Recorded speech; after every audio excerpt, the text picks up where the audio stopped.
Detect delete report এসআইআরে শুভেন্দুর 3D সওয়ালে বিতর্ক। যে রুটে অনুপ্রবেশ সেই রুটেই ফেরার পরামর্শ। বাংলাদেশিদের চিহ্নিতের পর নামবাদ সীমান্ত পার। বিরোধী দলনেতাকে পাল্টা তোপ তৃণমূলের। অনুপ্রবেশ নিয়ে পাল্টা শাহ, বিএসএফকেই তোপ কুণালের। জগন্নাথের কাঁটাতারহীন সীমান্ত সওয়ালের তুলনা টেনেও খোঁচা। যে কথা বাংলাদেশের মুসলিম অনুপ্রবেশকারীরা পুলিশের কাছ থেকে জেনে নেবেন, একটা হচ্ছে ডিটেক্ট, দুই হচ্ছে ডিলিট, তিন হচ্ছে ডিপোর্ট। আপনি এসআইআর এ ডিলিট হবেন, ডিলিট হলেই আপনাকে বিএসএফ চ্যাংদোলা করে তুলে নিয়ে গিয়ে ওপারে ফেলবে। ওপারে যদি ফেলতে না পারে সুন্দরবনে অন্তত নামিয়ে দিয়ে, তারপরে আপনি কোন দিক দিয়ে যাবেন, সাঁতরে যাবেন না নৌকায় যাবেন, আপনি কি করবেন। যিনি ডিপোর্ট যদি না হতে চান এখনই ভাগুন। বিরাট এলাকা ফাঁকা, মমতা ব্যানার্জি জমি দেয়নি বিএসএফ কে। একদম যে রুট আপনি জানেন, যে রুটে এসছেন ওই রুট দিয়ে পালান।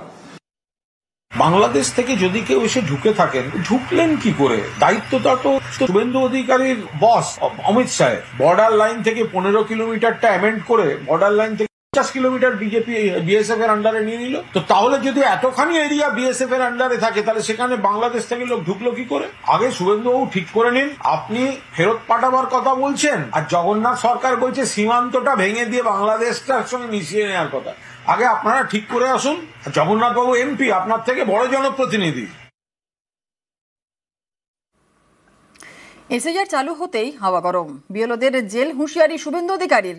এ নিয়ে নির্বাচন কমিশনে তৃণমূলের অভিযোগের ভিত্তিতে রিপোর্ট তলব নির্বাচন কমিশনের।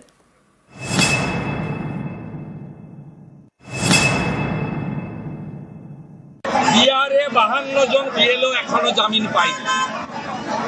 আপনাদের কিন্তু জেলে কাটাতে হবে, আর জেলে যাওয়ার জন্য তথ্য ডকুমেন্ট আমরা জোগাড় করে দেব।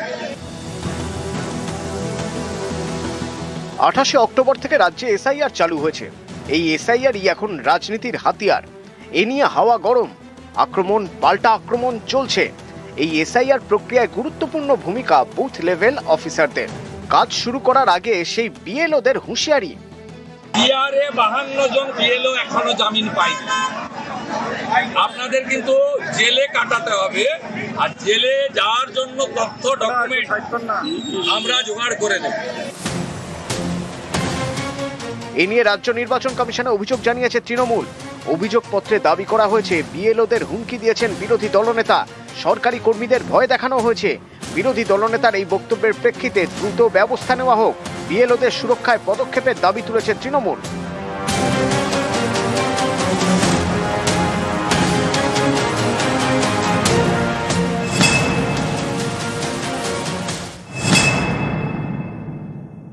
নির্বাচন কমিশনের উচিত শুভেন্দুবাবুর বিরুদ্ধে অবিলম্বে এফআইআর দায়ের করা।